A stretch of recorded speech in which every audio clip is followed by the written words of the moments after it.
Hey, what's up, everybody? My name is Andrew Davis, and you're watching Conversations in Pop Culture. And yes, I am skinless like an Ashley.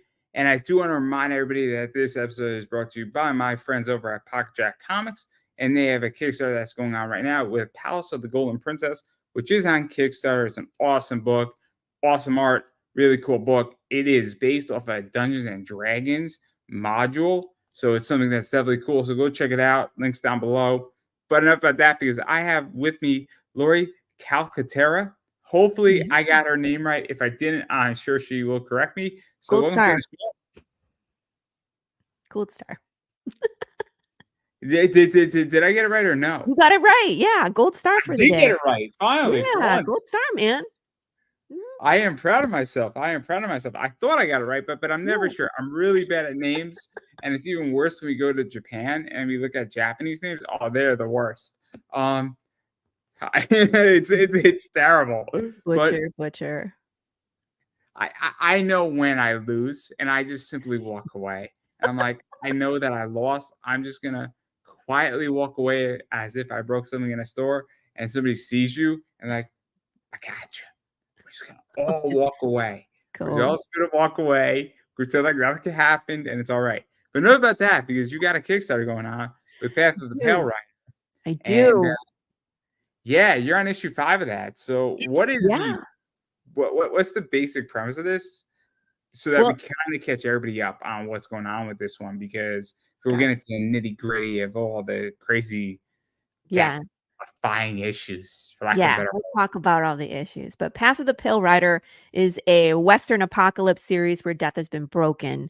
So your body can die, but your soul doesn't leave your body upon death. You're not a flesh-craving zombie. You're yourself. But as your brain rots in your skull, you lose your humanity. You become forgetful or violent or just chaotic. And it's people, animals, insects, fish. Nothing dies correctly anymore. And so when we start the series, we're 10 years into that apocalypse. Things have devolved back to the Wild West. And we're following this cowboy through the wasteland as he searches for the answer of why did the dead no longer die.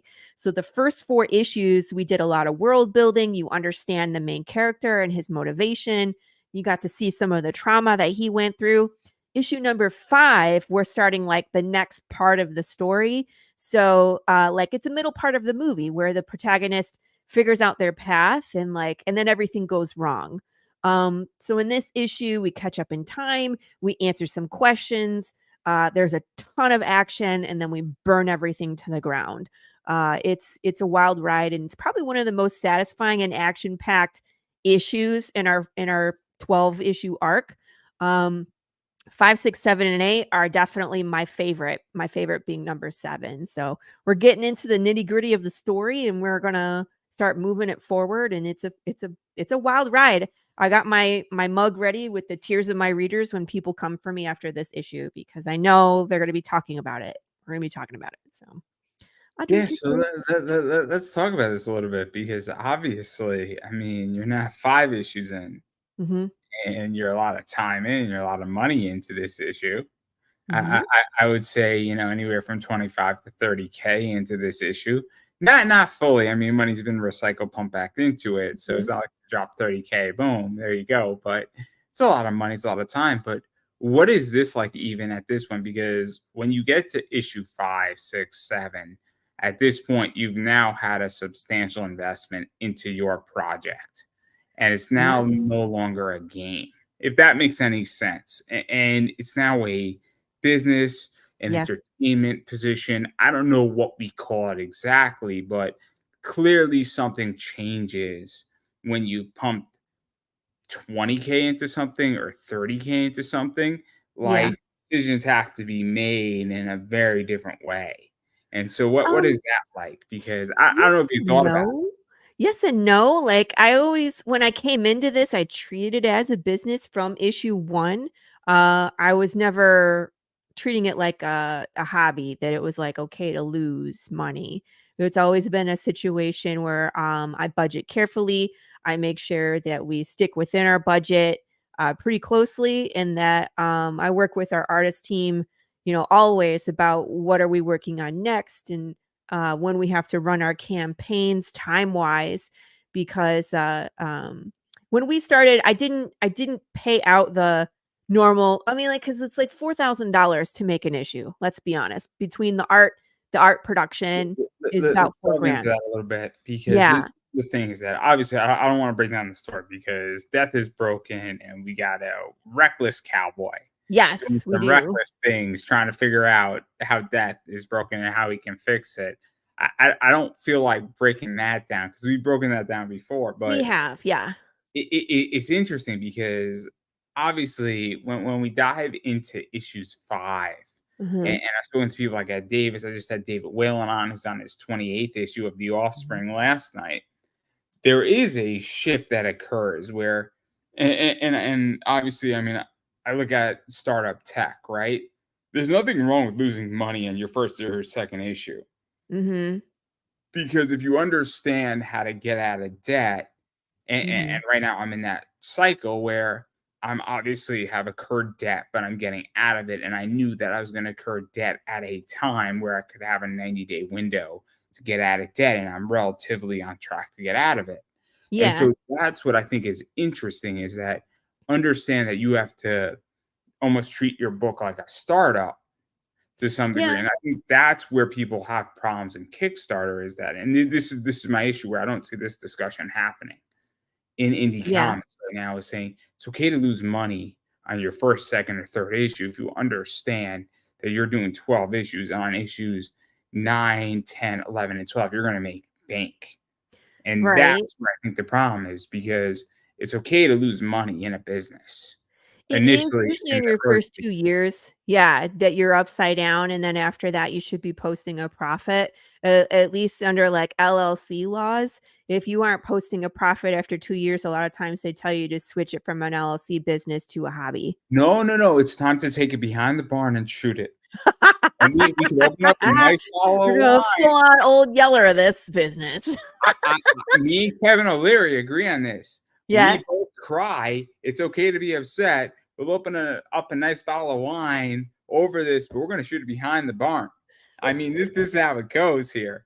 2 years after, it's time to say, look, It we didn't work, tried. yeah, gotta be It's okay. realistic. I lost money. You lost money. I get it. It's upsetting, but bang, bang, right? Yeah, So but I feel like, comics and your eBay business are similar where a lot of times we will go into debt to purchase, uh, inventory, but then you turn around and sell that inventory, and it just depends on how quickly you sell it is when you get back into, the black. So that I think is similar between our 2 businesses, and so but you have to carefully plan things, and unfortunately, things like printer delays can mess things up. So, but there's a difference between a 3-month mess up and yes. a 2-year mess up. I Yes, mean, there's a big difference in that, yes. Yeah. because a 2-year mess up, on a printer delay is not 2 years. No, at that point, we should have moved on and done you know what I mean? Like, if you're delayed more than 3 months and see, this happened to me with issue number 2. I had a printer, the files were sent, they told me that my covers had printed, and then the guy disappeared before he printed the interiors. And I was like so it was like, "We're not sure where he is, but he's around." He's still on social media, he's just not answering phone, email, or text, and it's like, "What do I do?" Do I Mhm. start a new deal with, like, another printer, and then he comes back next week and he expects payment because he finished printing my stuff? Like, that was a weird Let's actually talk about situation. that That because that was just what personally happened to me, and so but but after a you're couple bringing up a months, good it's like, point, we're though. moving on. We're not waiting for this guy, You're right? you're bringing up a really good point, though, because a lot of stuff that I deal with, both personally and professionally, is based on trust. Mhm. So, obviously, when I deal on eBay, there is payment processing and there is commitments. But if somebody goes buys something from me on eBay and they don't pay for it, it's based on trust until they actually pay for it. And even when they pay for it, it is based on complete trust that I'm going to ship out the item. Now, Right. I tend to ship out a lot of my items when I get them, but a lot of my items are also on pre-sale. So somebody might Mhm. have to trust me for 30, 40, 50 days. And, I tend to deliver cards, but I do my best here, and people sometimes can't have that idea of trust. And I feel Mhm. Kickstarter in general is very much based on trust. Very much so, yeah.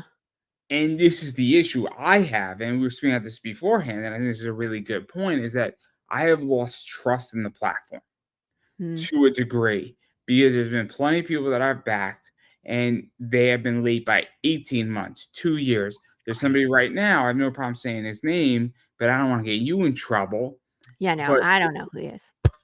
I mean, I don't know if you know who he is. So that's why I'm not saying names here because I don't want to potentially cause you any damage.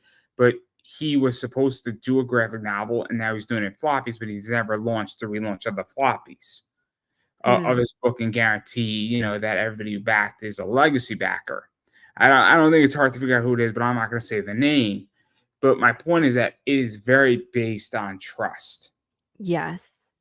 Yep. And this is my problem is that I feel trust has been violated. So if I go back your project, Mhm. I understand that technically I could file a chargeback on my credit card, but at the same time, I'm also trying to trust you to do the right thing. And this is where I think Kickstarter's gotten messed up. And I Hmm. think this is a problem, and I think it's actually damaging Kickstarter. And it's not just Kickstarter, it's Indiegogo, it's Fund My Comic, it's Zoop, it's the whole crowdfunding platform. Is consumer protection hasn't been put in place. And I can see that, especially with Kickstarter because they make you check that box that says this is a pledge. You are not guaranteed anything. And so if the Which may or may creator not be doesn't legal. deliver, you're It just may or kinda may not be SOL. legal. What? There's grounds where it may or may not be legal. That box that they're making you check. Interesting. I don't know though These about the if legality they're part of if it. they're the Hey, platform and the Pops. processor, Nice to see you. it I'm not sure, but I mean, and now Andrew, I feel like you've been burned more than I have. So for anybody watching, I've backed 99 campaigns and I've only had 2 that fell flat where I didn't get the items and those creators are not creating anymore. And so I don't it's know not what that happens in I've all been the burned about situations. 5 times. You've been So burned so 5 so times? but I hear horror stories, right? Mm. As an interviewer and somebody who's been doing this for the last 10 years, and I can say this the next way I can say, you've been interviewing and you're in a similar space. You're in the exact same space as I am. When if you've been in 10 years, you will become jaded like me. There's no question We'll about it. see. We'll see. I mean, but when you hear horror story after horror story after horror story, and you don't Mm. just hear it in crowdfunding, but you hear it in professional positions, and you hear it in wrestling, and you hear it in cosplay, and you hear it in voice acting, you So, start to mm. recognize patterns. Well, and I think it's important to surround yourself with people that are, like you said, trustworthy and deliver a good product and just not to it's I hard to agree. not it's like especially when you're new, it's hard to not affiliate with just everybody. Um Yeah, you know what I mean? Where it's like you don't know the difference. I think you actually taught me this. The very first time I was on your show, you were like, "I do my research about the creator. I look on their social media, I see what they're talking about and who Try. they're affiliated with before I push that button." And I was like, "I never even thought about that." Right? And even still, I'll be honest, there's plenty of people that I've interviewed and I've done my homework, and they didn't turn out to be what they were. Hmm. And I limit what I can do, but there's plenty of people who also hide things. There was an incident in wrestling 2.5 years ago where somebody hided a pretty big position on who they were, and nobody knew who they were until they were doxxed. And the whole wrestling community, including myself, were like, well, "What the fuck do we do here?" And Yeah. so even I get hurt on that, even after I do my research. So clearly, there are people that I look into, people I respond to, people I interact with. It is even if you do your homework, you're still going to get burnt. There are people who I've trusted that have screwed me. Hmm. So, but I've also heard horror stories about people, and I'm like, how did this even happen? So, like, I'm very, very jaded at this point. And So I understand that maybe I'm not the prime example of this, and maybe you have more closer touch to it. But like, I understand where I'm at, and I become what is quote on disenfranchised. Well, let me say this. So from my point of view, there has been people that have reached out to me outside of Kickstarter, that were backers and have different reasons why they don't feel comfortable backing.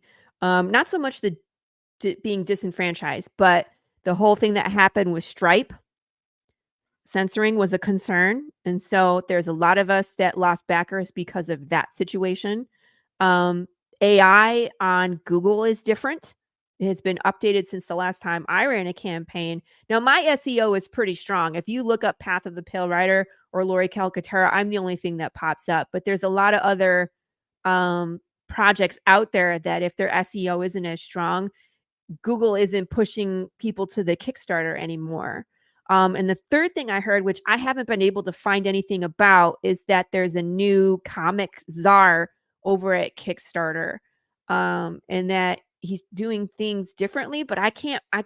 I went to research that, and I can't find anything on it. So if anybody knows anything about that, I'm interested, because what I'm seeing on my own campaign is that I usually get the people organically find us and come along for the project.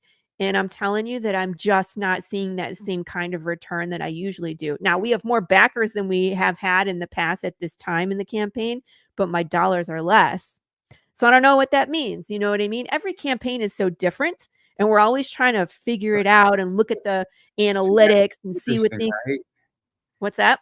See, that's interesting, right? Because obviously, if every campaign that you run is different and you have Well, more backers, but then you have less money, yeah. I mean, that's what's tricky about this, right? That Hmm. doesn't mean that somebody likes a particular artist, that artist in your campaign anymore. Did somebody Right. like a particular cover that you did, and maybe you have the same artist, but you're trying a different art style? Does that mean that somebody said, "Hey, you know what is? I didn't like a stretch goal, and so I didn't want to push you over the edge." And that's where this gets tricky, right? Because if you're recognizing similar backers back again, but they're backing less, they obviously wanna Well, read your book, but maybe they don't. I don't know what they believe, right? And well, that that this and I have to wonder if I have the same reach, you know what I mean? Because my goal is to always build the audience. And so I might have a majority of the people coming back, but I don't have those new backers. Those new backers are the ones that fall into like the ketchup tier. And so they're spending more because they're reading everything well, from the start. But if it I'm getting those return backers, but they're just getting issue 5, there's the difference. You see what I mean? this And this is so, interesting, right? Because it's a CAC versus a CAC.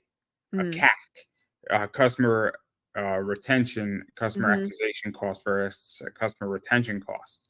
And this is yeah, what was fascinating, right? Is yeah, that when you start entering this era and start entering this component, it's like you're retaining customers, right? And you mhm. wanna retain as many customers as you can retain. If you have a 90% customer retention cost, that's great. You have a That's solid amazing. Usually, you don't retention. get 90%, right? Let's be honest. I'm being very, very optimistic Yeah, here. right, right. We're being Despite me very being optimistic. serious, right? But if it costs you $5 to get a customer and that customer spends $25, for every Mhm, $5 you spend, you get 25 bucks. That means you have a surplus of 20 minus your costs. But we're not going to answer your costs of your business per se. I'm using simple numbers to illustrate the point. But if your customer retention costs you $1 and that customer's worth 20, that's fantastic, right? But that's mhm. the issue here is that it's so tricky because this is where what we were talking about before is that the issue of I find Kickstarter to be a closed community right now. I And don't and I that's don't what I was talking about, where it's like things that feel different to me as well, and I'm not sure if it's any one of those things, all of those things put together. It could be the time of year. I haven't run a campaign in June, July before, so it could be that as well. There's just so many things to factor in, and the only way to really know is to run more campaigns and gather information. You know what I mean? That's the only true way to know. Did you also feel that it's also issue 5? Because at a certain point when you're in the middle of a campaign, I mean, Mhm. I've had this discussion with my friends, and me and my friends are talking about One Piece. I'm like, "I'm doing the great One Piece read along, guys. Would you like to join me on the manga level?" Like, "Dude, I'm gonna pass." And I'm like, Dude, Shonen Jump's manga app is $3, and we could talk about this. We'll each read 20 chapters a week, and we'll talk about it on a separate podcast. And my friend's like, dude, I'm not interested in doing that with you. That seems like hell. And because One Piece is now like 1,200 chapters, and I Mhm. don't feel like committing. And this could be that too, where something is so massive. And I'm not saying 5 issues is massive, but people could also feel that, hey, like this is 5 issues now, and this is going to be now a commitment where I have to go get 4 issues plus issue 5. And this is Yes what I and find. no. Once people know what we're about, like if you're into this genre that I write, people are usually in. And I try to make things cost effective. Like if the price is the problem, then we have the digital tiers where you can still get the whole story for $20 as opposed to 60. You know what I mean? So there's options there. Um, but I can see what you mean. Like finding a story at issue 1 and finding a story at issue 12 is a big difference in story commitment, getting into the story. I think 5 isn't too bad, but I think yeah, like when we get to 12, that could be a turnoff to somebody that like, "Oh, I'm just finding it now. It seems super cool, but gosh, that's a lot to catch up on." So it could be that. I know Carissa's really far. So I think she worries about that too, but you never know. I think people, if they want to get in, they'll get in. They'll find a way. Yeah, see, I don't know because there gets a point where I'm like, this is way too far deep in for me. And there's also things where it's like, I love having 5 seasons of a show. I'm in all the way, right? Because I have a lot of Mhm. content, right? But So, like, yeah, I there's look that both too, where people are like, now I want to start because I don't have to wait 6 months between issue 1, 2, 3, and 4. I can just read, and we have that trade paperback where you can just get it in one book, and it's great to binge read it instead of it's having to wait. But again, now we're still waiting for like 5, 6, 7, 8, 9, 10, 11, it's also 12. the issue So, where you're 5 issues in, you're now fully committed too, right?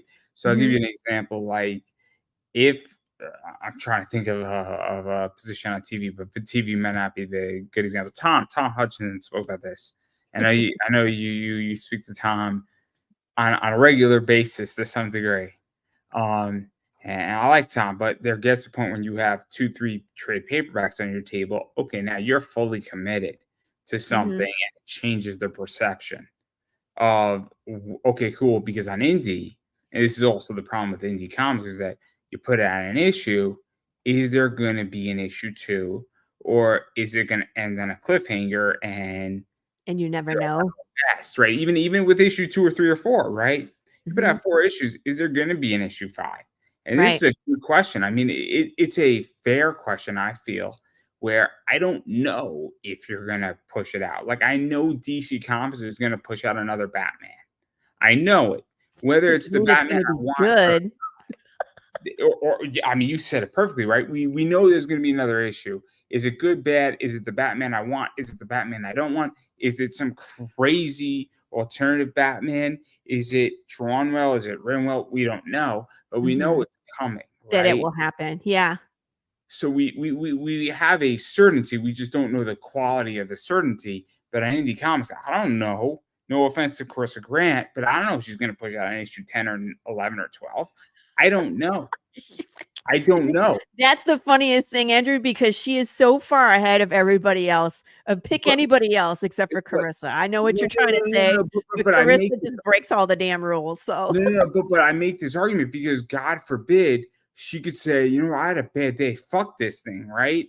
Or I've you run don't out know of money, or Carissa. I've had a health problem, right? I don't know what could happen to her. There's Yeah. no corporation behind her, and there's no team behind her except her. And I'm not picking on her, but on indie comics, this is very crucial, right? I don't know if you're going to push out an issue 6. I don't know. I genuinely, I know you want to.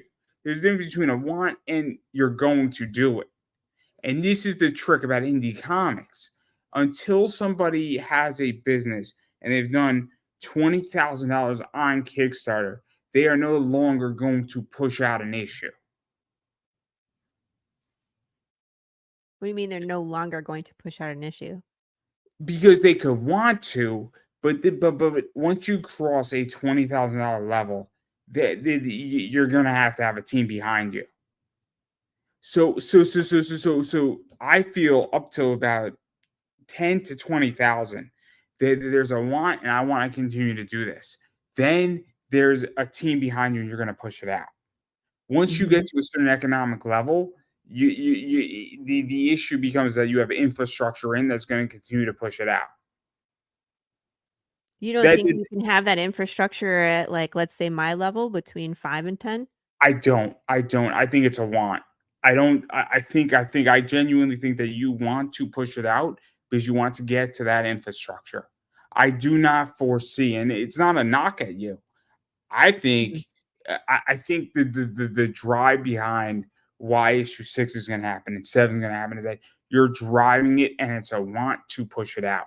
I don't think any once you get to 10, 15, 20,000, the infrastructure is there that if all of a sudden you got hit by a bus, somehow this will continue. Not necessarily. Fair enough, but I think I mean, I'm using an extreme example, Yeah, but I feel that once you now have a company incentive versus an individual incentive might be a better way to put it. I see. Okay, I get your point now. By the way, I have been hit by a car in one of my videos, and I'm still here making comics if you wanted to. Just kidding. Fair enough, You're like, "I got hit by a car, I'm still you here, I'm doing you comics." understand the point though, right? Because Yeah, yeah, I'm just teasing you, I'm just being silly. I get the tease, but like that's how I feel. So like I feel there's a difference between a want and a corporate infrastructure that's driving. And this is just how I view it. And maybe I'm wrong. And I'm more than happy to take the L on that, being wrong. Again, not every single one of my ideas is a good statement or a good idea. But Well, and I think that's it what I depends on see. the creator. I think that, and it depends on the overhead. You know what I mean? I have medium-sized overhead. I have a team that I pay. I'm not the artist, writer. You know what I mean? Like once people that are doing like everything themselves, like Marco is doing his own book at this point. It's called Kingdom of Heights, which is an amazing book. Um, if he Kickstarters, he doesn't have to pay a page rate and pay a colorist and pay a letterer. You know what I mean? He just has to pay for the print job. And so if he gets $6,000, the same as I do, he has a lot more capital to push his product out. See the difference? You know what I I was mean? speaking So about I with guess it David does Whalen about depend on the situation. last night I was speaking with Correct Handed Comics, David Whalen. He He's a does good guy. I like him. It is 95% to 98% of the work, right? He's Yeah, writing, yeah, he drawing, does. coloring. Every once in a Mhm. while, he'll bring in a colorist who wants to help him. I think he has an editor because you might need an editor to help you out a little bit here and there. But a lot of it, he does it. Now, I don't think he's printing his books himself, but I don't think anybody does that. That would Right. be crazy. If you were printing your books, more props to you. I give you a massive credit. You're doing You the don't whole want to. shebang. That Much equipment respect. is terrible. I used to work in the printer business. It's terrible. Terrible. You don't want it. Have someone I else do it. I give props if somebody wants to print their books, but like Whew. my point that I'm getting at is that I definitely think there is a difference between infrastructure teams behind. So like I run my eBay business myself, right? Right? And I like it and I love it. I ship everything out myself, but there's gonna get a point where if I'm doing 250,000 or You 300,000, have which to delegate. could could be possible. Yo, I'm hiring a shipping team without a Mhm. doubt. It's gonna be a lot of fun. Can't wait to hire interns. They're all man. I teach so many interns how to make so much money, and then they're all gonna work for Goldman Sachs. It's gonna be great. Um, they're all gonna be like, man, I remember my Remember when I used to guy work with with this Andrew? whole little eBay business. Ah, Oh man, he taught me fun about so much times. about cryptocurrencies. And boy, I'm now running Goldman Sachs cryptocurrency division. I should probably buy him a drink, you know? Yeah. St. Andrew a coffee, I do. That's how it goes. Which I'm no longer using. So that's not Oh, good. lame. They use Stripe and I'm it's terrible. I decided that I'm Cash App all the way. Yeah, Cash App all the way.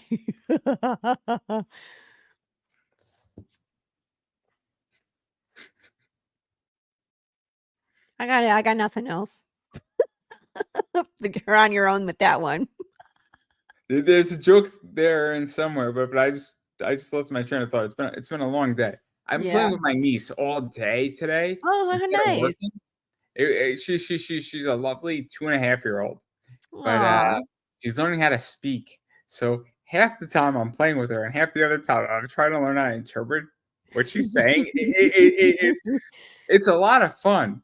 Basically, what I've learned is that as long as she doesn't burn down the house and doesn't get hurt, I'm golden. Then you That win. You win for the day, right?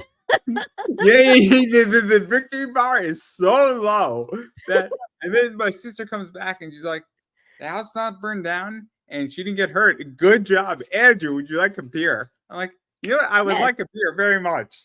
And here she's, and then I handed her her. I'm like, and then I just start sipping my beer, and I'm very happy. But anyway, the bar is so low, so this is preparing me for fatherhood. So Yes. all I know is that if my wife goes out for a girls' night and the kids are safe and they don't kill themselves and the house is still intact, my wife's gonna be like, "You House did a has good to be job." intact. You gotta feed the kids and get them to bed before I get home. I don't even know if That's she's the gonna requirement. care if they're to bed. As long as the house isn't Depends on uh, what time she comes burned back. down and they're not hurt, I think I'll be solid. I You think gotta put I them to think bed. I think I'll be solid. If I get into the bed, I will get brownie points, but Yes. again, I will take the slight victory versus the whole victory. But that's my day today. But You're anyway, lucky your wife. we don't have kids yet. Me and my Right. girlfriend, we don't have kids yet, so it's all right. Right. It's all right. Um, we're enjoying just being boyfriend and girlfriend. I want to let everybody know that we're enjoying it. It's wonderful. It's peaceful. There's no rush to No. marriage. There's no rush to anything. Just don't tell her that because that'll be great. We have a rule. She doesn't watch my show, so it's all right. Oh, is Because I that like, okay. I was like, you kinda just said the quiet part out loud, so no, no, can't no. help you there. We take the Howard Stern rule, and it's all right. She Okay. understands that she should not watch my shows, and we have a happy relationship. It's wonderful. If she wants to ruin that, that's on her. Um, so. But anyway, um, who knows? Maybe we'll be broken up tomorrow at this rate. But anyway, not the point. Um,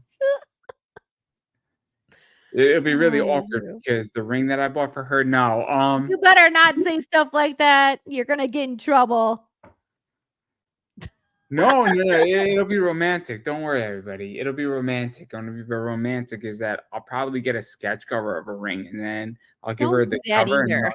me, and then I'll Andrew, we gotta actually. talk, man. You better not give her a sketch cover of a No, ring. I'm not. No, that's the joke, though, right? Is that you give her a sketch cover, and on sketches, this is all I could afford, and you give her a real ring, and that's what's hilarious, right? It's romantic. I thought it She was will funny and not romantic find that at the same funny. time.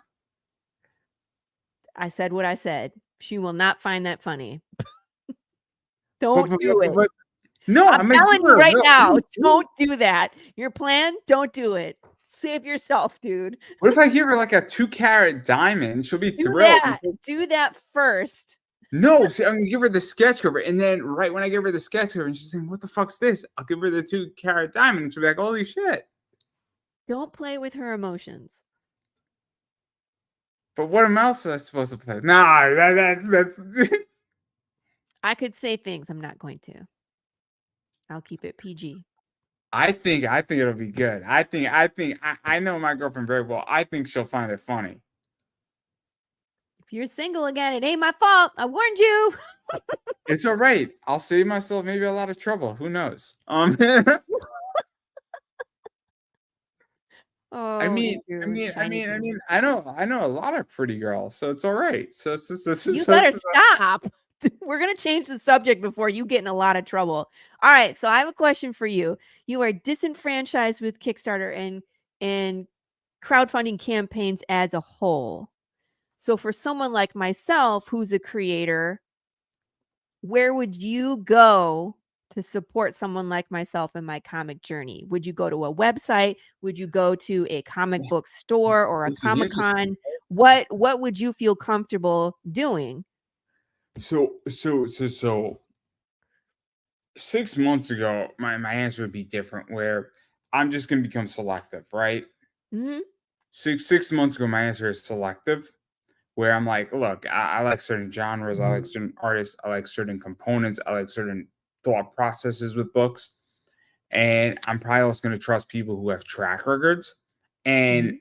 I'm probably going to start with somebody who delivers well, and so I will go to institutionalization first and foremost. So somebody who has 10 projects, I'll probably back their 11th if I like their concept, but I'm going to be really selective to gain back my trust. So you would still back someone on a crowdfunding campaign, you're just gonna be more selective about who. Way more Yeah. selective. Well, I mean, I could see that as you've been Now burned. Yeah. now it gets more tricky because I'm in a weird position because I'm obviously in the inflection point in a business. So Mhm. right now, I am backing a campaign every other month because I'm growing a business. I'm obviously outside of Kickstarter right now.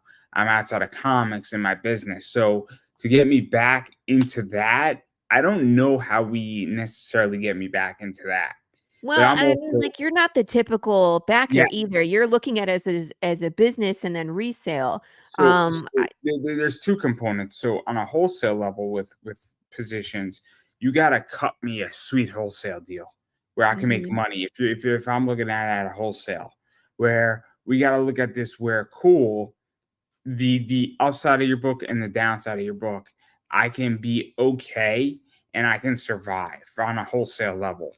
So if I'm looking at it on that level, on a business level, that's the only way it can be done. Is that if you're trying to wholesale me a book for $10, saying it has an MSRP value of 20, and I don't find that your book has an MSRP value of 20, I'm walking, right? mhm, But at the same time, if you're gonna wholesale me a book at $5 and you think it has a wholesale value of 12, I mhm, mean, we're now getting to a position where like, okay, cool, we maybe can make this work, or you're gonna cut me a deal, or you're gonna say, hey, look, I'm gonna cut you 20 stretch goals here because I know you gotta move products. So we gotta figure that out on a wholesale level. But if I'm just backing as a regular consumer, I'm like, mhm, I gotta love your book, right? mhm. And I gotta trust that your stretch goals are going to matter, your delivery rate's going to matter, your project, your theory on your book. So like, I kind of like shoot 'em up action books, right?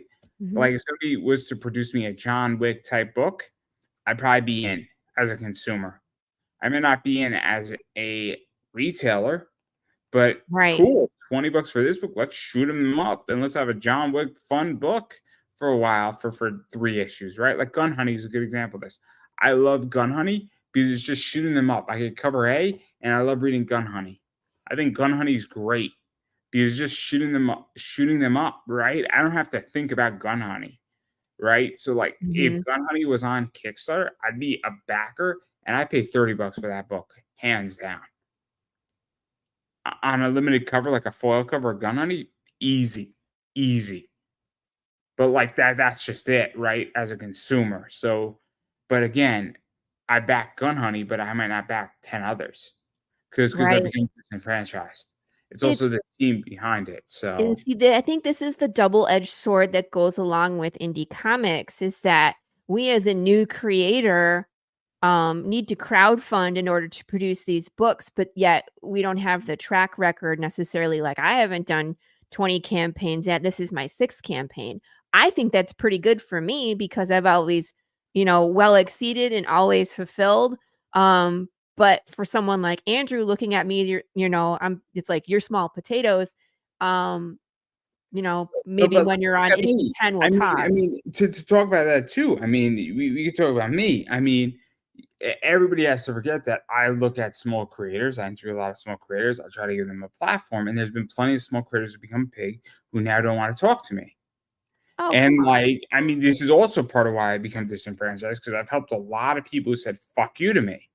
No, they've genuinely said "fuck you" to me. It'd be by not responding to my emails, not giving me an answer, and saying I don't do interviews anymore, and then they go on 10 other shows that are not mine. So I'm not coming out anymore from a position, and this is very personal because that's a fuck you to me. That's Mm, a fuck you to me for me sticking my neck out for you for a lot of people who don't anymore find value in a show that is growing. And this is how I feel. And so I haven't become disenfranchised just alone from Kickstarter and being burned. I become Mhm. disenfranchised, and I'm very honest about this, where from a lot of interactions with professionals in comics. I would say about 25% of the people that I've helped won't have a conversation with me anymore, despite them becoming bigger. And then they're on other shows and they say basically "fuck you" to me. I don't do shows anymore, and yet you're on 10 other shows legitly on Facebook that you're promoting. The day after you tell me I'm not interested in being on your show. So how else am I supposed to view that? Mm. And this is my response saying, "You do you. It's going to catch up to you." Yeah, I I'm don't going to know stick about my that. neck Yeah. out continuously, and this is where we're going to go. I still go down to the bottom, I go to the top, and I treat everybody the same way. And the Mhm. fact that you don't treat me the same way is a problem. And you have now disenfranchised a person who actually gives a fuck about comics. And I think I'm the voice of reason. And I'll Mm. say that all day. I genuinely think that I am the customer at this point, and that's just how I feel. And I think, and I noticed that this the Undertaker said it best: the toes you step on are the asses you're gonna kiss on the way back down. Mm. 'Cause I'm here for life, everybody, and that's just reality. So we could deal with me today, and you could treat me well today, or in 15 years from now, you and me are gonna have a conversation, and Hmm. it's gonna be a very different conversation because I'm growing.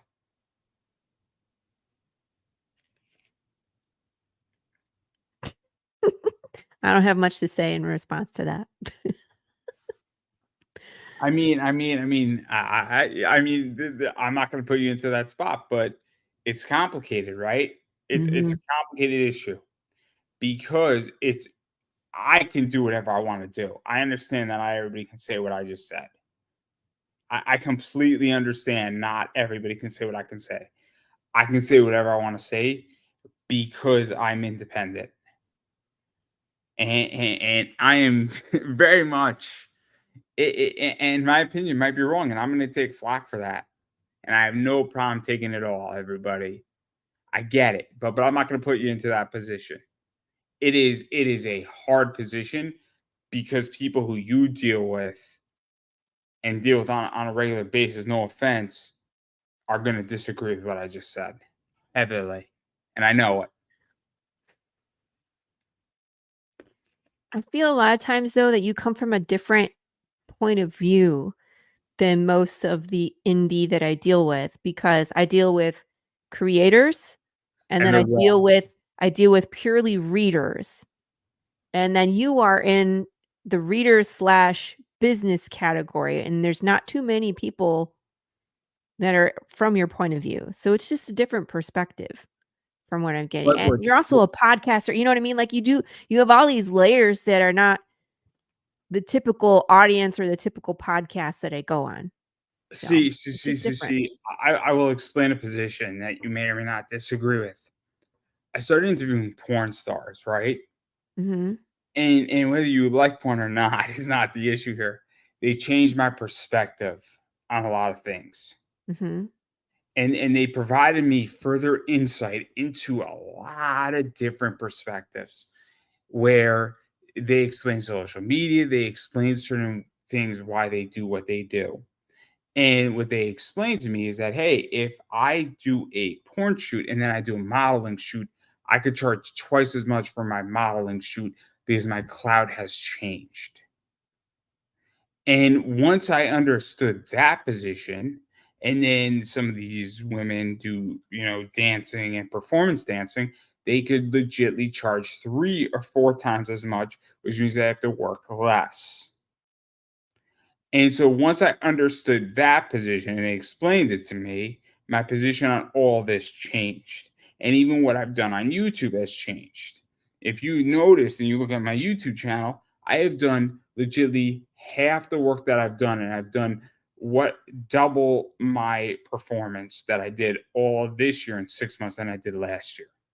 So I've exceeded my whole viewership. Yeah, but how does that And relate to pornography? Like the what it relates to is it relates to the idea of understanding what clout does.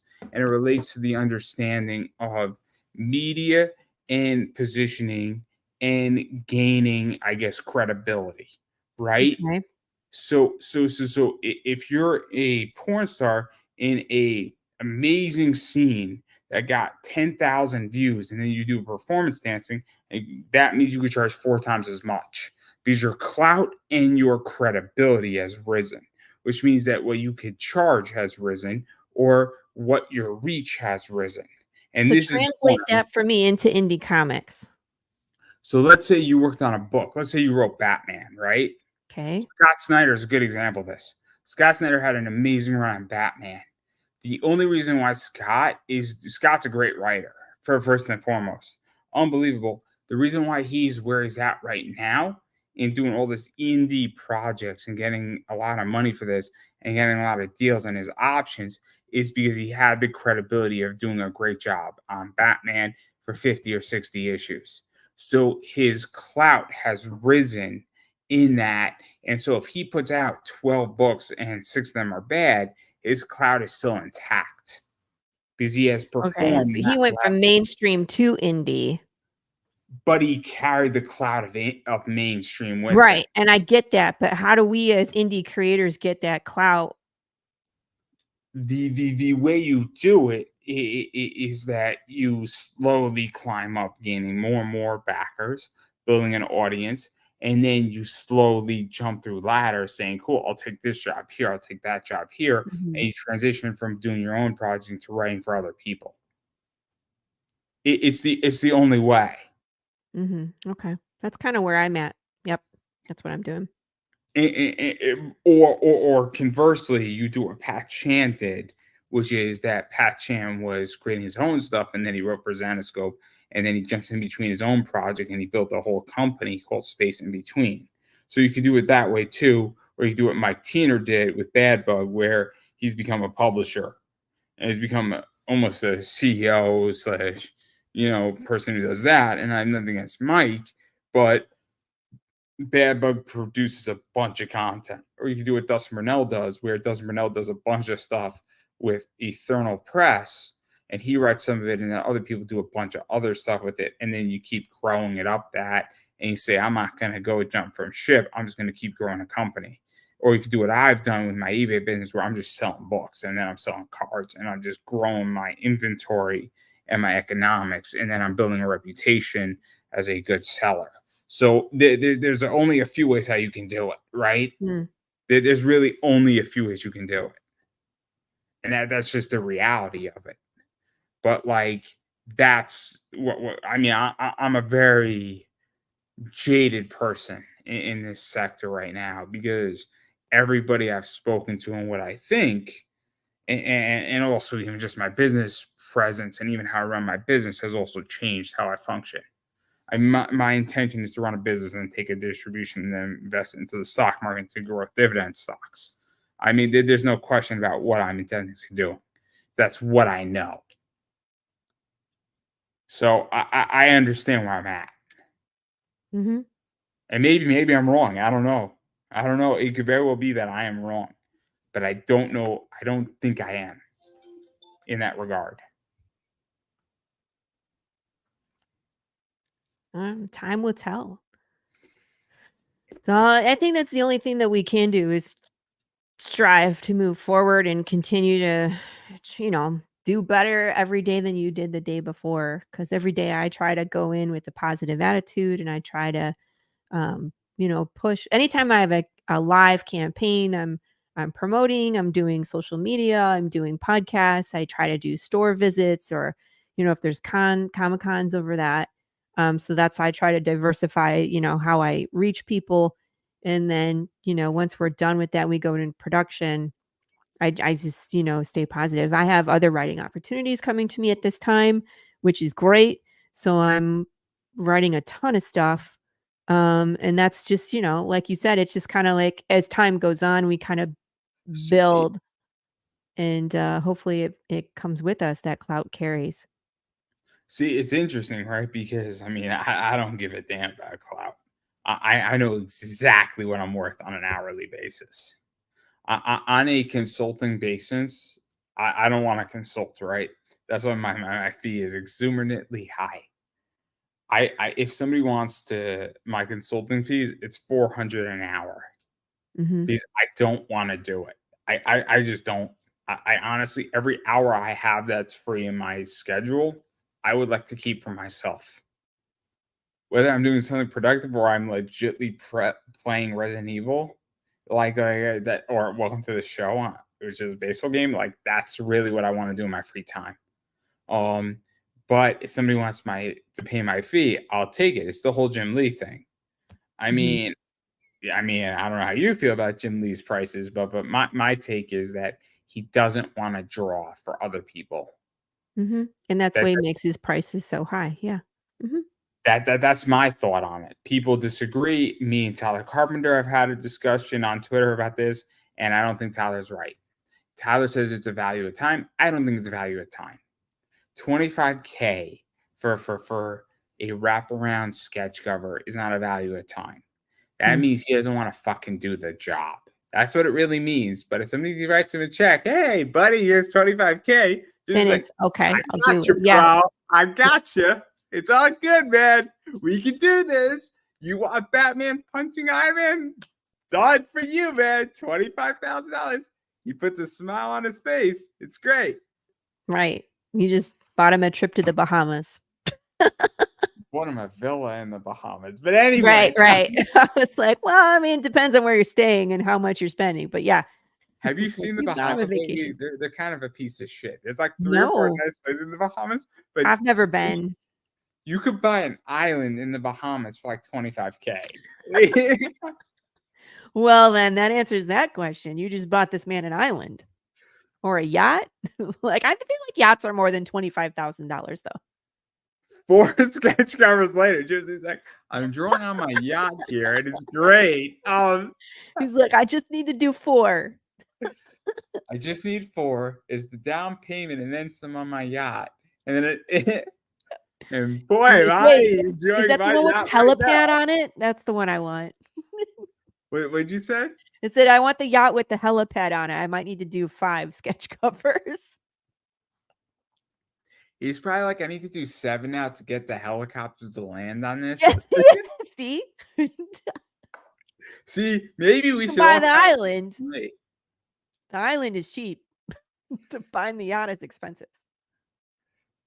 See, maybe we should all copy Jim Lee here and understand what he's doing. What he's basically saying is that I just want a yacht, guys. Just get me a yacht, and I'll do as many covers as you want. You know, I got you covered, bro. It's all good. But anyway, I do want to Hashtag talk about something else Jim Lee's yacht. because now that a bunch of people who are still watching us, which is shocking to me. But anyway, I appreciate all of you watching me and everything, and feel free to comment if you think I'm wrong. I'm more than happy to have this discussion any day of the week. I'm not that hard to find. All my social media is down below. I engage. I love discussion. I love engagement. If you think I'm wrong, feel free to call me out on it.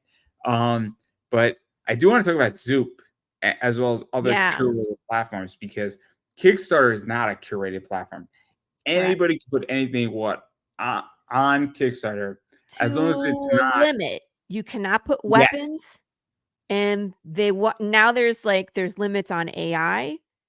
And then the whole controversy happened with Stripe where there was um I have a theory on that too, about Stripe. on what happened with that. I'm My my interested. my viewpoint on that, because I've witnessed a bunch of interviews about this, is that I think the guy got caught. Right? I think it was an appeasement. I do not think it's a policy. I think it's an appeasement, right? Because I've noticed 15 other projects that technically violated their position, and I think somebody was being appeased in that position. I just think Mm, the guy got ramrodded and screwed. that It was stinks a though. sacrificial limb. But Lamb. now it's like if you were to put adult material up on Kickstarter, do you run the risk of But people are doing it anyway. There Again, are, there's a ton of them. There's a ton of it them. was an Yeah. appeasement. It was an appeasement. Everybody overreacted. Everybody had a hissy fit about it. And it was crystal clear to me that it was an appeasement and somebody had to die on the altar. That's all it was. That's legitly what it was. You think that Stripe really gives a flying fuck about that? That was to appease the United States government and a senator or a House representative who was introducing a bill in Congress. I mean, genuinely, that's what this was about. Hmm.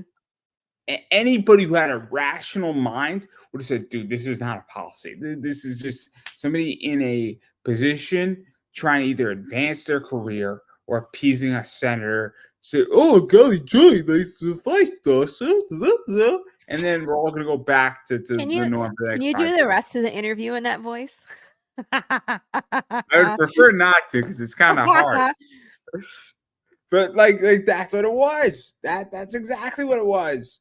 I mean, anybody who has a rational mind understood that. I So it understood it says 2 seconds in. I got it. Stripe's policy, the restriction applies to any business that offers or sells pornography and other sexually explicit materials, including literature, imagery, and other media depicting nudity or explicitly sexual acts. Sites offering any sexually related services such as It's prostitution, funny. escorts, pay-per-view, adult live chat. Theoretically, I violate their But there's policy. so many things on Kickstarter right now, if not suitable for work. I guarantee you that so many companies violate their policy that generate them millions of dollars. Mm. They just decided to pick somebody. One of them just got axed. One of them just had to die. And But that you was you all it also was. cannot have weapons on Kickstarter. That is a Kickstarter thing, where if you have a reward that is even looks like it could be real, they will cancel your project. Again, though, I mean, theoretically, a comic book is a weapon. Anything could be a weapon. They mean Genuinely. one of my friends had a character, it was a doll, and there was a 3D printed weapon that went with him, and it was his, it's a character. Obviously, it's small, it's a doll's weapon, and they wouldn't let it go on. They wouldn't My let it go friend on. Rob Matari, who does Nightwolf, as a Yes, plushie. yes. I love it. I love it. I don't have one. I should buy one for my niece. She'll love me for it. My sister will love me even more for it, but that's not the point here. What I'm getting at is that could be a weapon. So who are we kidding here, right? Yeah. Anything could be a weapon at any point. Eh, So but they're how picky. far do we interpret this is the real question. And then my position about Stripe is that, again, they're not serious about this because do they really want to lose hundreds of millions of dollars? Still lose I it don't in a know. second if they were to follow their policy to the T. It's bullshit. I don't It's know. That was bullshit. just a really what do I wanna say? They People picked an really were easy upset target. about it. People They were picked really an upset easy about it, target, right? and everybody in Kickstarter reacted to it, rightfully so, because it's your business, right? Mhm. I just got a logistic threat in my eBay business, and I responded to it in an appropriate way. Somebody said, I'm going to report you for wire fraud and mail fraud. You don't think I didn't take that seriously? Of course I did. Meanwhile, it was a $30 card, so I was a little surprised. I was expecting it was shocking to me because I was expecting I'm at least worth $50 on a media mail fraud or wire fraud, at least $50, but $30. I mean, I was a little surprised, but not the point here. Wow. $30 is a little cheap for me. I mean, I'm a little shocked, Mhm. but anyway, not the point. I think everybody reacted and overreacted with that threat, but I get it. I get it completely So because Zoop, on the other hand, is curated, that's fine. I like curation. but we were talking about some of the things, and I haven't run a Zoop, so I don't have firsthand experience, but I have talked with creators who have run a Zoop, like John Westhoff is running a Zoop tonight. It The ends at fact I midnight. hate him. He's too much of a drummer. He's got to go. Stop. He doesn't follow the beat anymore. I'm What are you sorry. talking about? No, John I Westhoff just is tease. great, I love John. people. John I Westep love is great, people, everybody. I'm sticking up for John John's Westep. He's great. great. You know I wouldn't be attacking John for no good reason. I was like, "Andrew, you watch your mouth." I thought Um, you knew the joke, right? I get you, I get you. He's like, he doesn't follow the beat of a drum. He is a drummer. But I've a guest that was recently on my show promoting his Zoop, right? It was not live yet. And this was a situation where he had to continually promote it and look for people to sign up for notification for launch just so they would launch his campaign. He didn't know when they would launch it. He didn't know how many people were signed up. He had to email them to find out. So it wasn't easy like Kickstarter where you could say, okay, I have, 75 people on my pre-launch right now. I'm going to wait till 100. He had no clue. And he didn't know what number was needed in order for them to launch. I could not do that personally. No. I mean, look, I don't know, Zoop. I get curation, right? I think it to some degree it's important, right? I don't have I a think problem it with curation. is. I know Fund My Comic is curated as well, where they'll look at the campaign, and once you get an approval, it's based off of what's there. Kickstarter, I feel like you can get approved and then they can come back and they can cancel it, which we've seen happen. Because either it's an AI program that's approving it. I mean, They also let you, and I mean, like I've done this too, where I've gotten like maybe like 75% of the campaign together and then I ask him to approve it so that way it gets into pre-launch status and I can continue to build. You know what I mean? So I might they be give putting me stuff on shit there on that breaks mine. the rules and they don't know. They give me shit on mine, in which my Kickstarter was a disaster. I was trying to do some shit, and then I saw 15 other people doing the same thing I was doing. I'm like, what the fuck? But again, it just so happens that also I don't know if Kickstarter's an AI position. I don't I think know. they do. I think they do because um I had a campaign that I had requested and it got declined and I when I pushed back and I was like, "Why is it declined?" And they were like, "This, that, and the other." And I was like, "It was an auto decline because they immediately released it." See what I mean? Because if any human had looked at it, they would have been like approved. But there must have been something that triggered like an auto decline. I don't know. I don't know. In which that I'm not running a Kickstarter ever fucking again. I mean that was just a horrible There's experience. also a lot less people on Zoop. Like if you go right now, I let's go count because I'm gonna go look. On Zoop, how many campaigns are live? The good It's thing also is interesting because I just had a bad experience on Kickstarter, but I didn't have a bad experience from Kickstarter. I had a bad experience from people I just understanding think my theory. crowdfunding in general is just It's a mess. yeah, isn't it? Sometimes. It's weird because this goes back to my jaded position. Not to go back into this, but like I mean, I've supported a lot of people and they can't support me back. One, And so two, three, four, it five, gets six, to a point seven, eight. where what would you say? There's 8 live campaigns. That's it. But Zoop's also interesting because Zoop didn't they just go through a seed round of raising money? They did what? They went through a seed round of raising money for Zoop. I don't know. I Yeah, didn't hear they anything did, about they that. did, they did. I was looking at it, I'm like, "What the hell?" Like, I don't know how the hell you're profitable as a company. Yeah, Why would I wanna buy shares in Zoop? 9. They have 12 projects that are coming and okay, now this makes more sense to me, Andrew. They are launching things so that way they're not competing like, they're not all live at the same time. It's curated to a point where you're not like, let's say Drumsticks of Doom is not competing against another one that's about music. See what I'm saying? They're paying attention to what's live. That makes sense to a degree, but, like, Yeah. if you're running a crowdfunding platform, I mean, I have WNBA cards, right? I have comic books on my eBay channel, right? I wanna have a storefront that hits everybody, right? So I Yeah. get that maybe you don't wanna have, Rock and Roll Band comic versus Drumsticks of Doom. I get that, but if you only have 8 projects on your platform, like, don't you wanna have 20 or 30? Like, That's I my so opinion as well. But, Where like I mean, but now it makes sense to me because I was like, "How do they decide when to launch my project?" Because I have a budget and I have a timeline that I need to fulfill throughout the year that's in the order to thing, get my right? books out. So, So, it's just hard when someone else is pushing the buttons. this is the issue then for you is that so, obviously, I run a business, right? So, I know that April 15th to May 9th is Star Wars time, right? Mhm. So I'm gonna list a lot of Star Wars books in that period. Now that doesn't mean Star Wars books aren't gonna sell in between, but that's the key optimal time for it. So, if you got a Star Wars, if somebody did, I'm gonna do the Ultimate Star Wars poster anthology, like, and Zoom says you could launch it in June, kind of misses the optimal time to launch it. For a Star Wars project, yeah.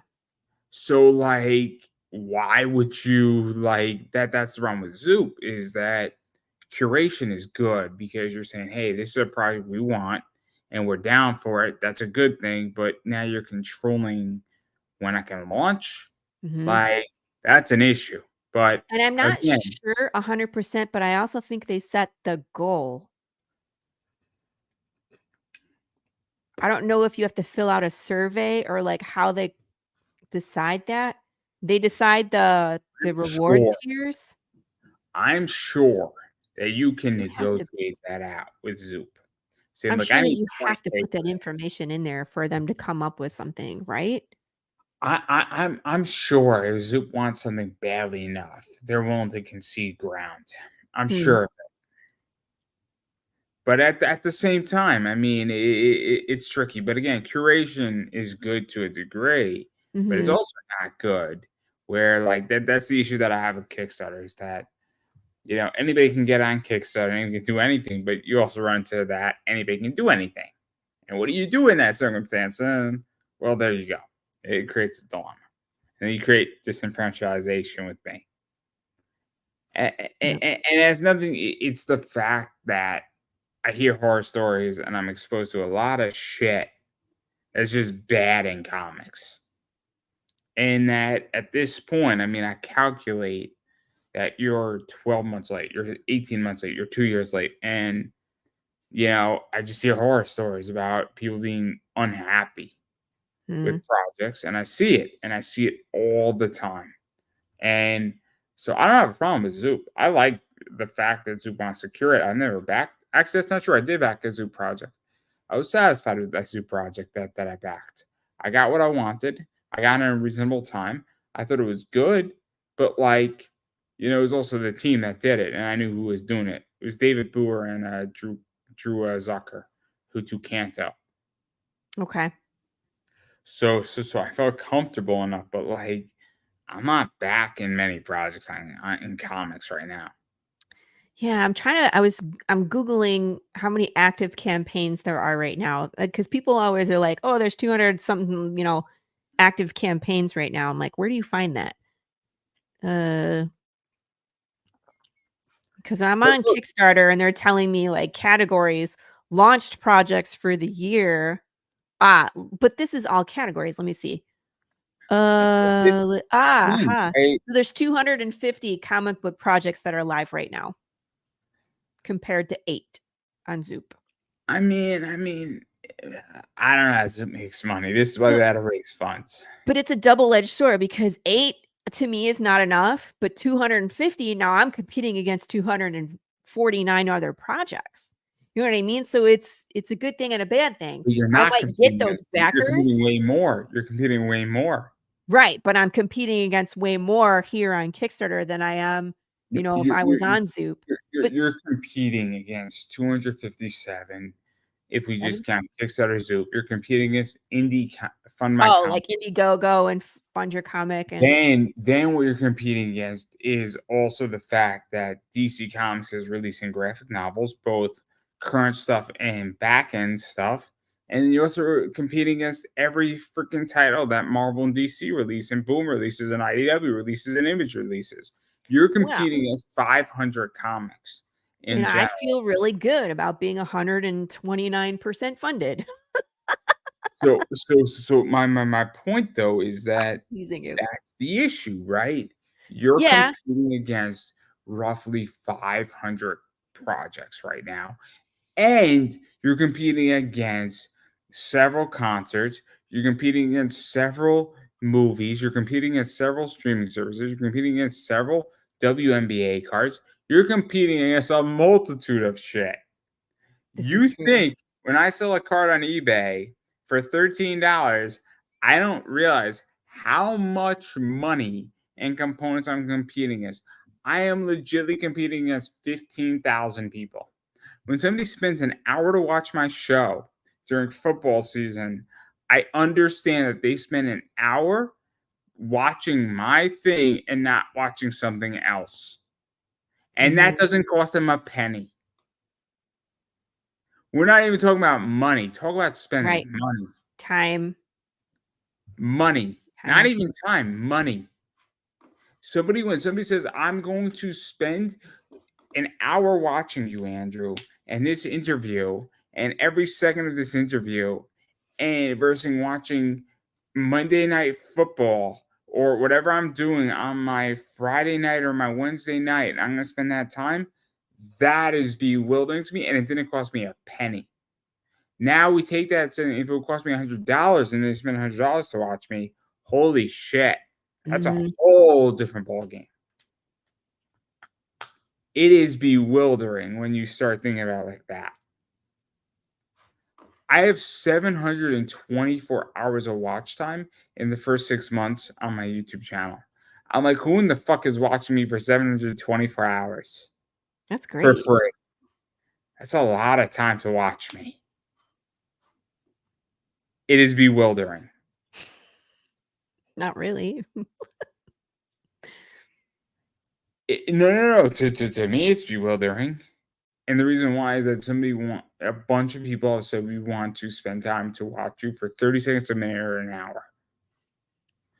And it's very, very, very bewildering. And then we factor in when we start talking about money, support, all that shit, we just elevate it up. I go to the very basics first. And that's how I feel. So that's where I'm at. Oh, Maybe my we're different. I friend. don't know. Huh? Maybe we're different. I don't know.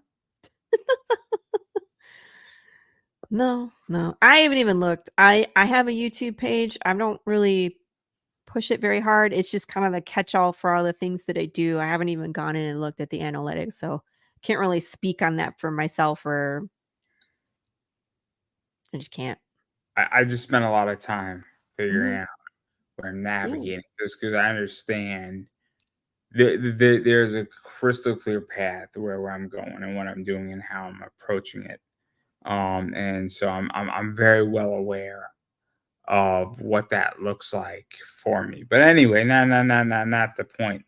Um, it's interesting, right? But enough about that. But obviously, you got a lot of shit going on beyond this. So obviously, I mean, the campaign's funded, so that's good. Yeah, we're funded. We're just, trying to eke out some more stretch goals. We do fun stuff. I have the slice and dice is the next one that we'll unlock, and, that one's always fun because it's just pure entertainment, right, that people can participate in. They vote on, they name well, we haven't decided at what fruit or vegetable we're picking yet. I did a pineapple last time. The backers take a survey, they named the pineapple. The one that won last time was Penelope Pineappleton because Bridgerton was hot. So Penelope Pineappleton, and then they voted to light this thing on fire and smash it with a sledgehammer. I give them some options, and then I take write-ins. I dress up as Pikachu. I couldn't light the pineapple on fire. It was too windy in Texas. So I had doused it in gasoline, Andrew, and it the wind would just blow it the F out. So unfortunately, I haven't gotten my pyrotechnic uh tendencies satisfied yet, but I did smash the hell out of it with the I what do you call it? It's a sledgehammer, but I altered it. I made it more destructive so that the instead of going just directly into the fruit, it had like a diameter of destruction. Right. So yeah, that's what we have to look forward to. Oh, this time we should have some Jake Diekman cards and Harry Garrett, who are costing the Mets a lot of games right now. Yeah. Fire. I'm gonna be Wow. burning a lot of those cards. Oh my gosh. Well, my plan is we'll figure out what fruit or vegetable. We probably will do a watermelon because it's the summertime. But I wanted to stick about like 25 sparklers in it because we end right after the 4th of July. So if we unlock that, I'll do it pretty quick where I'll stick a bunch of sparklers, light it so it'll be sparkling away before we either slice it or smash it or whatever. What you should do is cut the watermelon and drain half it and then put some fireworks in it and just shoot those fireworks out of the You watermelon. know what's crazy? Here in Texas, I can have any firearm I want, but I cannot purchase fireworks. You have to have a commercial license in order to have fireworks here in Texas. Here It's in too Connecticut, dry. It's too dry. We get for like grass fires. We get see wildfires. see, here in Connecticut, it's really hard to buy a gun, but I could buy any Any fireworks that I firework want. you want. I know, right? It's It's amazing. It's weird. amazing. I could buy, So like, a whole American, like, cake thing, and you're like, "Dude, you wanna launch it on your grass? Go right the fuck ahead. right. They're like, Your "Go ahead, house is man. a Just spray it fire, with give a water shit." first." And people have been like, "Just shotgun it." But I don't think my neighbors would appreciate that, so we're not gonna use firearms or explosives. The closest thing I can do is try to light it on fire again. But I think the sparkler thing would work. That's gonna be a lot of fun. So, that's what I'm looking forward to in these next 3 days is to unlock that. Maybe we could unlock another poker card. We've unlocked 2, which is typical. I would love to get to 3 if we can. That way we get the poker deck completed a little bit quicker. But we're wrapping up here. See, Um, that's what you should really do in your next campaign is just build the whole deck and just do the deck and just get it done. no, the whole point is to get people to come back to every campaign because we unlock a card every 50 backers. Right? So we're all in it together and you get the free deck when you come back to the campaigns. And hopefully, as we start to grow, last campaign we had Here's the problem is 140 that backers, so we were 10 shy of unlocking 3 cards. So I don't know, the holiday could mess it uh, up because nobody's the going to be the looking issue at is the that campaign tomorrow, if I right? come into issue 6, I'm screwed. What's that? If I come into issue 6, I'm screwed. What do you mean you're screwed? So if I come in and I'm a brand new backer, I can't get the rest of the cards. It's Yes, you great. can. They're all available as add-ons for cheap. I make sure everybody will have a full deck if they want one. And then, of course, when we finish the deck, you can just buy the deck. I have some really cool packaging in mind because there's actually 2 decks. There's a white deck that we're building as a stretch goal. Once the white deck is complete, we will have a black deck as well. And I have some really cool things that I have planned for when both decks are available. So people will be happy. And then we could do Hey, like poker look, cards and fun stuff Zenescope with that too. Zenescope made a lot of money building a card deck, is all I'm gonna say. Mm-hmm. They made Yeah. a lot of money. They did, like, We're probably gonna be doing some alternative things with Big James, so you're gonna be seeing more Big James. I have another choose your own adventure book that I'm in the middle of writing right now. The first one was in the apocalyptic West, where you could run bounties, put on the hat and boots in the apocalyptic West. This one's in like the beginning of the apocalypse, and it's called Don't Panic. So it's like nobody knows what to do, nobody is prepared, and stuff goes down. So I'm doing that right now for a path. Yeah, so we're doing some fun stuff. We got a sense of humor. Our new shirt is the you have died of dysentery and Big James. So we have a chuckle. We have a good time, right? But yeah, fair enough, fair enough. we're gonna So keep going until it's either not fun anymore or we get to the end. We got plenty of material coming. We got plenty of ideas. I have short films and riddles galore, and we're always adding on to that as well. I haven't figured out which riddle I'm going to do on the back of this one yet, but I have figured out what my short film is going to be. So that'll be fun. I'm looking forward to getting those done. See, I'm so technical and I'm so that's actually not true. I'm very creative, but I'm not creative in the sense of comic book writing. I'm creative in business. My favorite word is Mm. royalty and dividend. Um, I just love getting my money back. That's all I can say. But I digress. But yeah, no. I have no desire to make a comic. I'd rather buy books and sell them because it's so much Mhm. easier.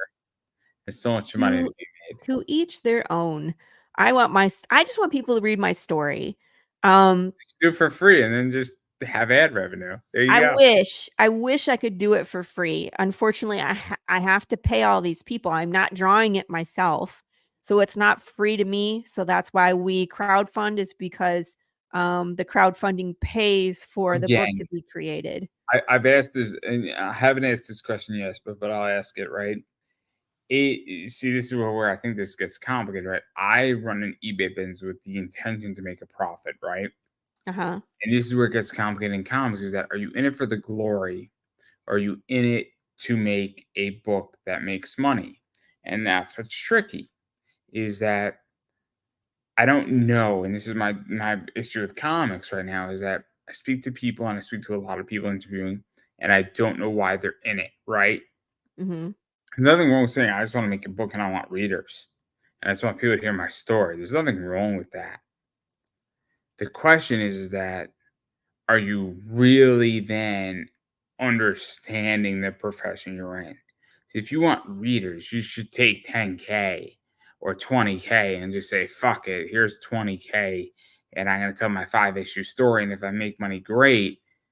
That's fantastic. Or are you trying to run a business? And that's where I think this Well, gets all it's convoluted.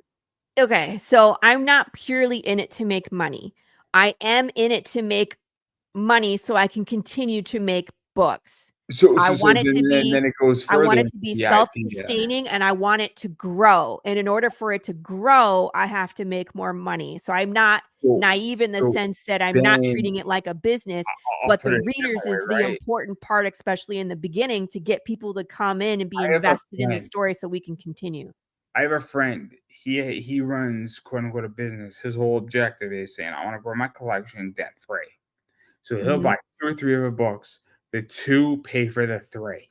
So he mhm, gets this book for free. And under Biden's policy, if it's going to continue to the hobby, it is a tax, I guess, exclusion, right? So he doesn't pay any taxes on it. His whole business on eBay is to buy 2 books, sell the two. So he buys them $75 and he sells it for 120. It pays for the three, right? He pays no taxes on it. He's not making any money, but he's not paying any money for mhm, his collection, right? So mhm, my objective is to sell 3 books. I buy two and sell both books and make $30. So both of our theories are correct in what we're trying to mhm. achieve. Right. So if you just want to hear people saying, "Hey, look, I just want to tell my story and I need to make money so I continue the hobby," that's a very different business. But I feel people are just disingenuous about this whole position. If you're Or they objecting just don't know. A lot of people haven't run a business and understand, you know, I ran a small business. It wasn't my business, it was a family-owned business, but I was involved in all aspects of financials for this business. And so I understand running a business before I started this. You know what I mean? So and a lot of people don't start there. A lot of people start with, "I it, have a story and I wanna make comics," but they don't understand the business behind it. I agree. I also think it's the idea that some people say, "I look, I just want to be a self-sustaining position," and Mhm. there's an element of shame to that to some degree. And Right. and I feel that saying, "Look, I want to create comics. I want to make a living doing this," and I feel like that's a dirty work. And I genuinely feel I don't think people. that's fair. I think we should be able to make a living at whatever we want to do. So I agree.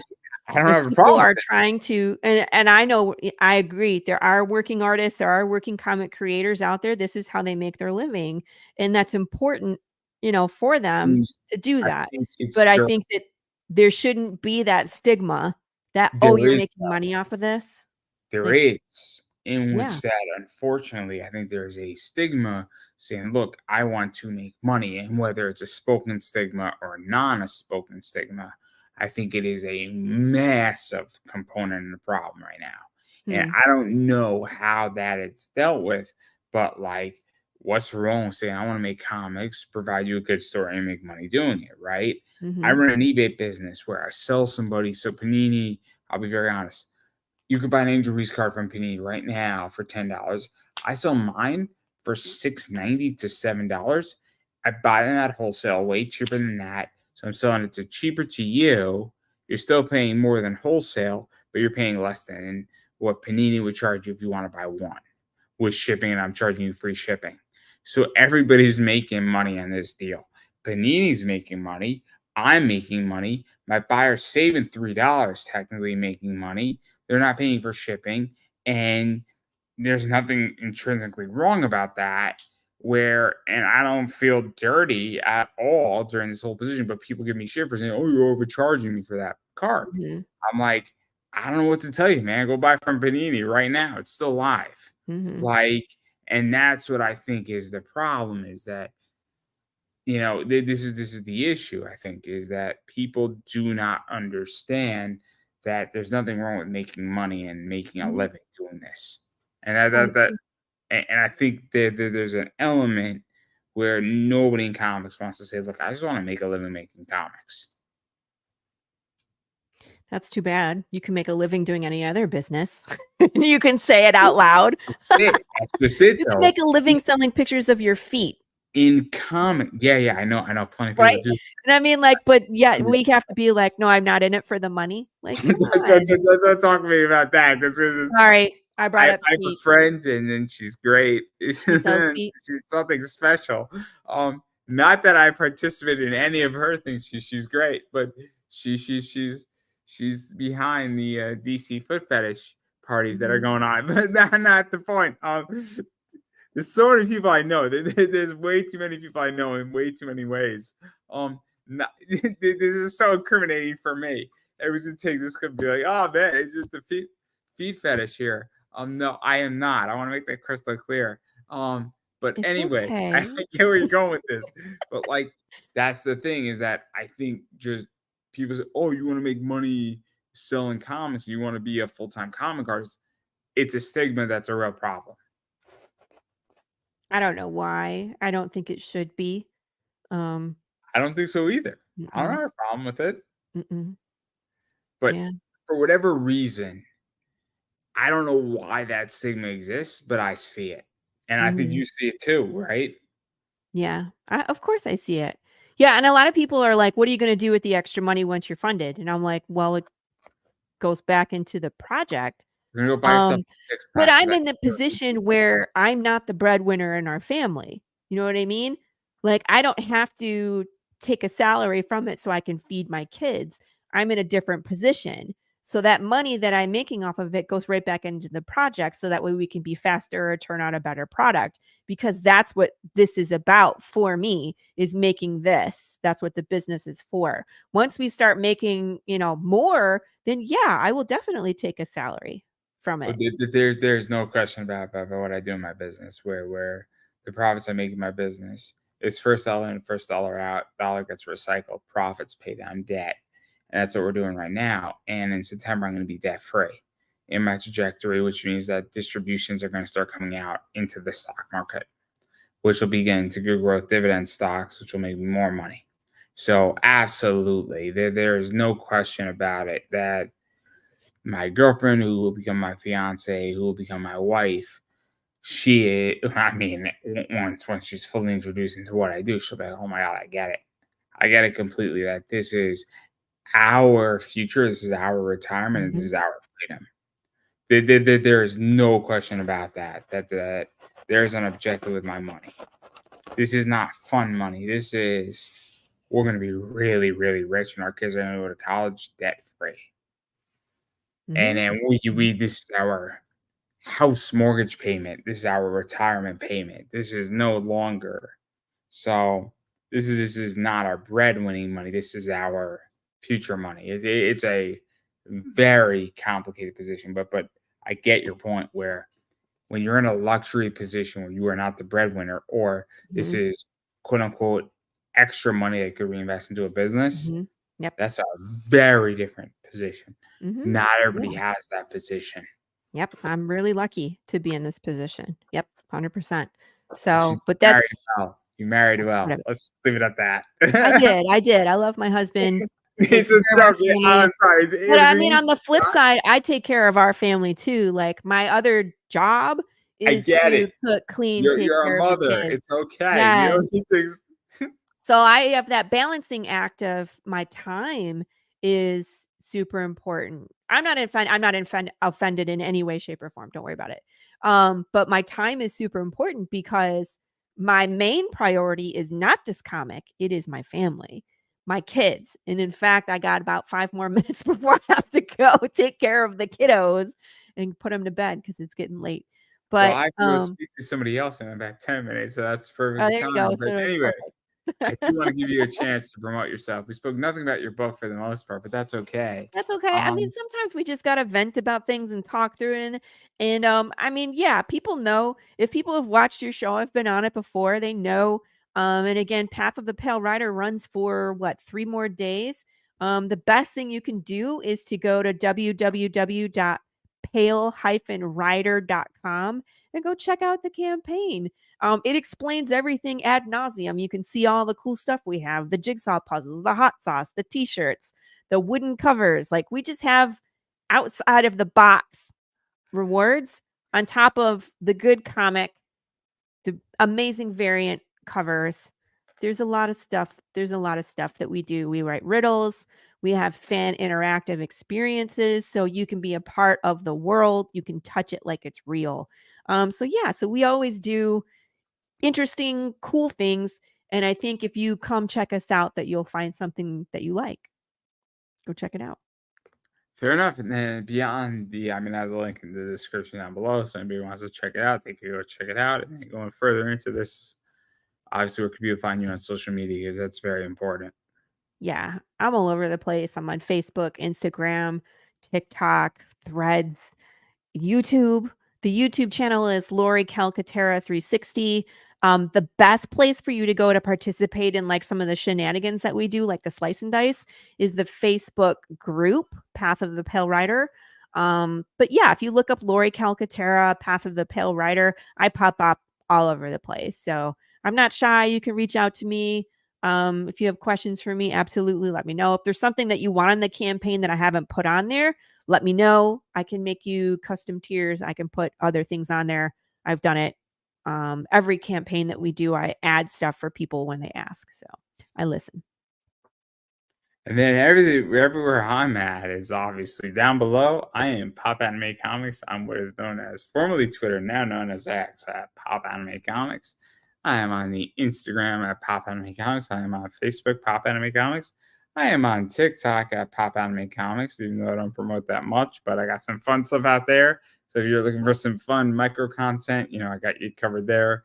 I am on YouTube at Pop Anime Comics. I am on the eBay, which is always a good time right there, which is right here. Look for comics and collectibles. Come shop with us on eBay. You can find my store at Pop Anime Comics Collectibles. I promise you, I have some really cool stuff on eBay. Like this cover is on eBay. I bought all Boobs. 15 of these. I also Sorry. bought all 15 of these, Boobs. beautifully olive-oiled out. I also bought cards like these. Apparently, my customers are unhappy with me because they can't see it, which I'm very upset about. I can't see it Yeah. either, so I don't know if anybody else can see it. Please advise if you can. But I've also Oh, wait. Is that the collectible John Cena card? Now it makes it's a sense. yes, yes, it's very good. Nobody can see us. It's crystal clear. Apparently, there's some woman in England who had tea with him, and she couldn't see him either. It was very weird because they were having Mm. a conversation, but she couldn't see him, and then she turned out to be blind, and it was a very Ah, awkward situation. that ain't right. It was a very awkward situation. But apparently, once John Cena succumbed to the baked goods, which is his kryptonite. So if you're in a match with John Cena, just throw a baked good into the ring, and you might be able to pin him. It'll be a very fascinating match. Anyway, we all know Kurt Angle should retire, but that's not the point here. WrestleMania, guys, 41. John Cena's retirement match is Kurt Angle. But anyway, this is terrible. This is so terrible.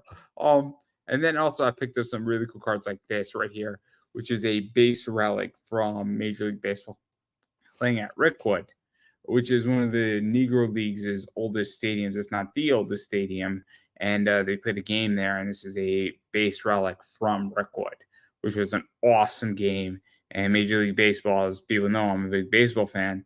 They're starting to incorporate the Negro League statistics into Major League Baseball. So I have one of those left in my store. I have a Juju Watkins in my store right now, and I have some other stuff out there as well. So that's something to keep in mind. I have 3 of these left as well. These are hot right now. She is a good player, guys. Angel Reese is a good player. And this is the Jungle Edition. Some of these for like 120, I think, or 125. There's 25 of these, and I got a lot more WNBA cards. So if you're looking for some cool stuff, I got you covered, everybody. And you know it's going to come into my store. So there you go on that point. But come shop with me on eBay. I promise you, if I don't have what you're looking for on a collectible level, I probably have a good idea of who has it, and I will hook you up with it, and hopefully you can work out a deal with that person. So, but if I have it, please buy from me. So there we go. But anyway, that's everything I got, and I'm gonna give you the final word. Just remember, in the apocalypse, swords don't run out of bullets. That is all. I don't think I could have ended any better than that, everybody, and that is a wrap.